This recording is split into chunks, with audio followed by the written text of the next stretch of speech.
हाजिर हूं मैं राजीव। दोस्तों, विपक्ष की मजबूती के आगे अब मोदी सरकार ने घुटने टेकने शुरू कर दिए हैं।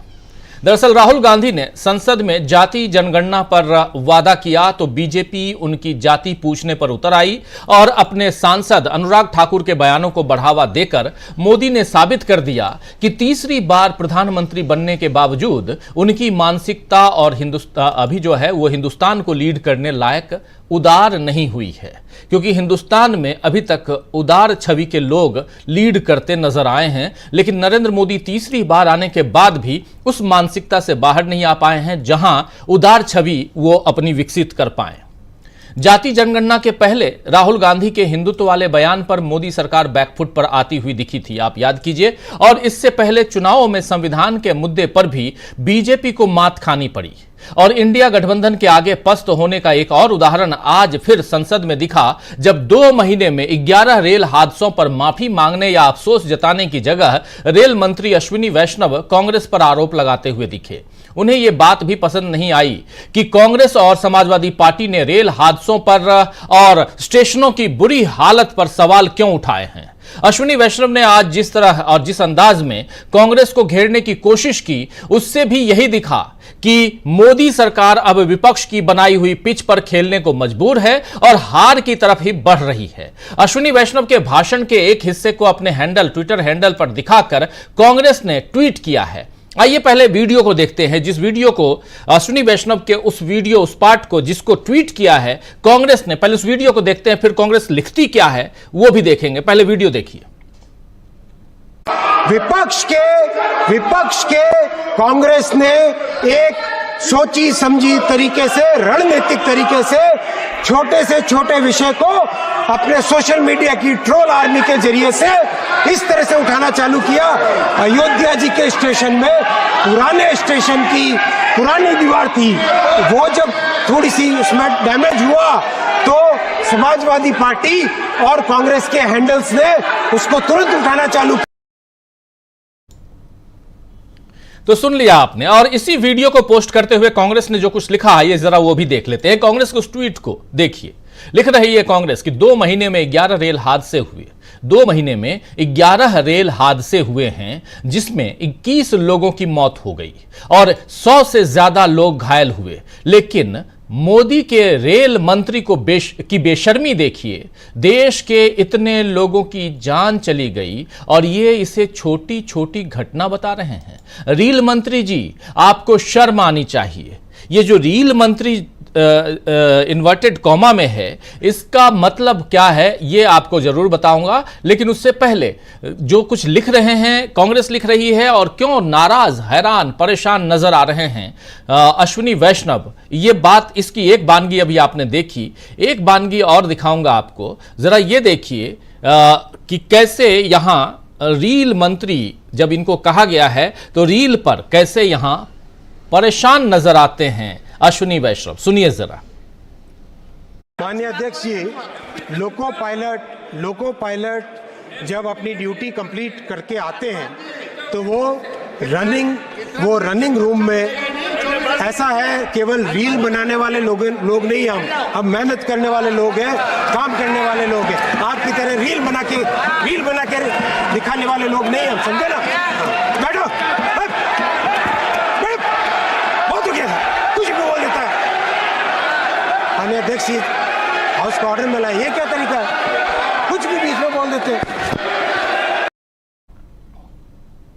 माननीय अध्यक्ष जी, हाउस को ऑर्डर में लाइए, ये क्या तरीका है? कुछ भी बोल देते हैं। दरअसल मामला यह है कि रेल मंत्री जी को रेल मंत्री की संज्ञा दे दी गई है। रेल मंत्री के रूप में उनको अब जाना जाता है, इसलिए क्योंकि वो हादसे की जगह जब जाते हैं तो उसके बाद वो रील बनाते हैं, या कभी कभार रेल की विश्व स्तरीय सेवाओं का दावा करते हुए भी रील बनाते हैं। लेकिन यात्रियों की सुरक्षा और सुविधाओं पर बात नहीं करना चाहते हैं रेल मंत्री। दरअसल यह रवैया बिल्कुल मोदी सरकार के मुताबिक ही है, क्योंकि मोदी ने कभी भी किसी काम के लिए और उसमें हुए नुकसान की जिम्मेदारी खुद नहीं ली, और इसीलिए अब इस सरकार को टपकती हुई सरकार या लीकेज सरकार भी अब कहा जाने लगा है। लीकेज की हद केवल एयरपोर्ट या स्टेशनों पर ही आपने नहीं देखी दोस्तों, बल्कि अब तो वर्ल्ड क्लास बताए जाने वाले संसद भवन की छत भी टपकने लगी है। और नीली बाल्टी रखने की जरूरत इसलिए पड़ गई वहां क्योंकि छत टपक रही है। यह नीली बाल्टी देखिए, छत टपक रही है और नीली बाल्टी में पानी भरने की कोशिश हो रही है। और यह कोई और जगह नहीं है, यह एयरपोर्ट नहीं है, ये अयोध्या का मंदिर भी नहीं है, राम मंदिर भी नहीं है जहां छत टपक रही थी। यह संसद भवन है, नया बिल्कुल न्यू ब्रांड संसद भवन। वहां पर यह हालत है। इसकी दूसरी तस्वीर भी आपको दिखाता हूं, जरा दूसरी तस्वीर ले आइए। यह देखिए, इसी संसद भवन के अंदर की यह तस्वीर, बहते हुए पानी को देखिए आप चाहें तो नाव चला सकते हैं, वो नहीं तो कागज के नाव को तो चला ही सकते हैं। यह स्थिति है इसी संसद भवन की, और 2 घंटे की बारिश में यह हालत हो गई। दरअसल नए संसद भवन में जिस तरह पानी भर गया, वो मोदी सरकार के काम के स्टैंडर्ड को बता रहा है। खैर, मोदी इस लीकेज पर ही चुप नहीं रहेंगे या चुप रहेंगे, ये तो आप समझ लीजिए, क्योंकि इसके लिए वो नेहरू जी को दोषी नहीं ठहरा पाएंगे। वो बार बार जो नेहरू जी पर जाते हैं, नेहरू जी तक अपनी बात लेके जाते हैं, वहां तक शायद अब नहीं जा पाएंगे, और जाने की कोशिश करेंगे तो शायद घेरे में आ जाएंगे। और ये सब कुछ आप देख रहे हैं। ये नीली बाल्टी कौन लेकर आ गया, इसके बारे में बहुत चर्चा चल रही है। तीसरी बार सत्ता में आने के बाद भी सरकार अगर बैकफुट पर है तो समझा जा सकता है कि उसके पेविलियन लौटने के दिन आ गए हैं।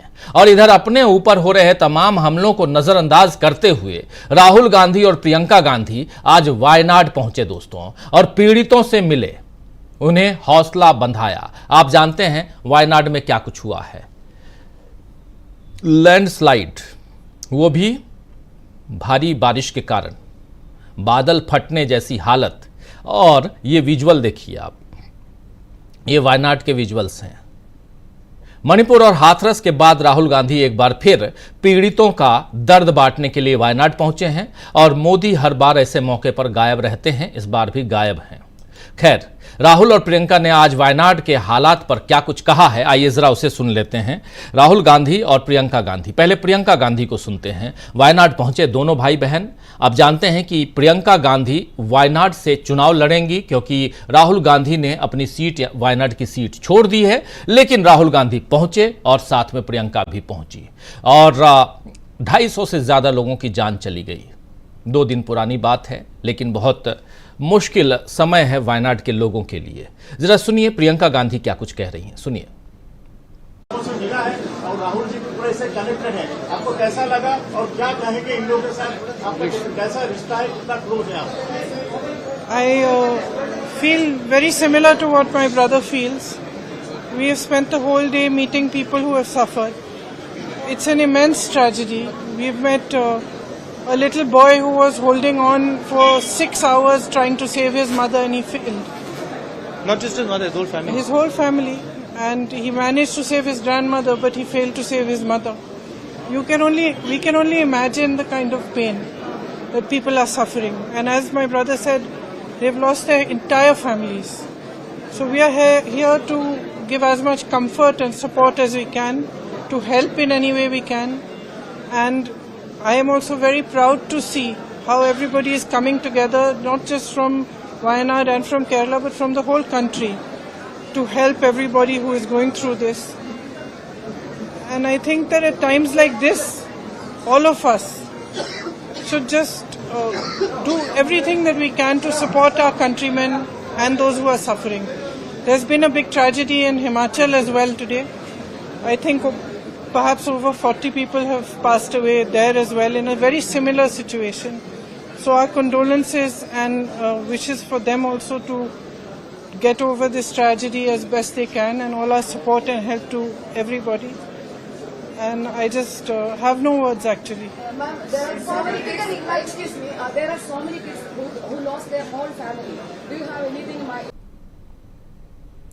और इसी मौके पर प्रेस से मुखातिब होते हुए राहुल गांधी ने जो बातें कही हैं वो और भी आपके दिल को छू सकती हैं। राहुल गांधी साफ साफ यहां कह रहे हैं कि आज मैं उस दर्द को महसूस कर रहा हूं जो दर्द मैंने अपने पिता को खोने पर महसूस किया था। आइए जरा सुन लीजिए।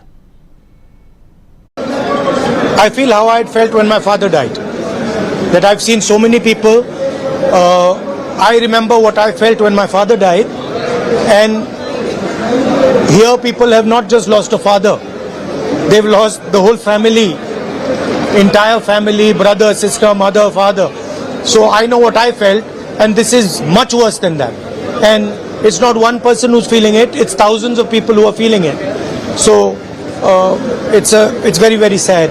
And I think we all owe these people respect, affection, and we should all be standing with them. And I'm very proud that a lot of people are standing with the people of Wayanad. In fact, the whole nation's attention is towards Wayanad. Look, I don't think this is the place or the time to talk about political issues. People here require help. So I think the time right now is to make sure that all the assistance comes. There are people here who are in shock. They need medical assistance. So I think those are the things we should be discussing. Let me finish. I'm not interested in politics right now. I'm interested in the people of Wayanad. I'm interested in them getting the best possible care, best possible protection, and being looked after for the future. I'd like to thank all the people who are working here, the doctors, the nurses, the administration, volunteers. I'm very proud of everyone who's working here, but it's very, very sad to see. And I'm sure that the whole nation is going to help the people of Wayanad. Thank you very much. तो राहुल गांधी को आप सुन रहे थे, उनसे पहले प्रियंका गांधी को भी आपने सुना, और वायनाड में दोनों आज थे और वहां के दुख दर्द को बांटने की कोशिश, तो दूसरों के दर्द को अपना बनाने का काम जिस तरह से राहुल गांधी कर रहे हैं, प्रियंका गांधी कर रही हैं, उसके सामने बीजेपी का कद अब बहुत छोटा लगने लगा है, पड़ने लगा है। क्या बीजेपी किसी तरह राहुल गांधी का मुकाबला कर पाएगी? आज इसी की चर्चा हम करेंगे, लेकिन उसके साथ साथ कैसे विपक्ष के एजेंडे में उलझ गई है सरकार, यह समझने की कोशिश। कैसे रेल मंत्री रील मंत्री बन जाते हैं और वो परेशान, हैरान परेशान होते हैं और अपनी बात सदन के अंदर कह देते हैं। ट्रोल आर्मी, कांग्रेस की ट्रोल आर्मी मुझे रील मंत्री बना रही है और सदन को सुचारू रूप से चलाइए, ये फरमान जारी कर देते हैं रेल मिनिस्टर। किसके सामने? तो ओम बिरला के लिए कह देते हैं। यह सब कुछ अभी आपने सुना, कुछ भी ज्यादा हम नहीं कह रहे हैं, बल्कि ये सब आपने सुना। और यहां से आपने देखा अभी 2 दिन पहले अनुराग ठाकुर के बयान को भी आपने सुना था, इसी सदन में, इसी संसद भवन में, वो जो कुछ कह रहे थे और राहुल गांधी के ऊपर सीधे गाली देने वाले अंदाज में जाति की बात उन्होंने कर डाली, उस पर भी एक बवाल मचा। उससे पहले राहुल गांधी ने जब हिंदू का मामला उठाया था तब भी बवाल मचा था।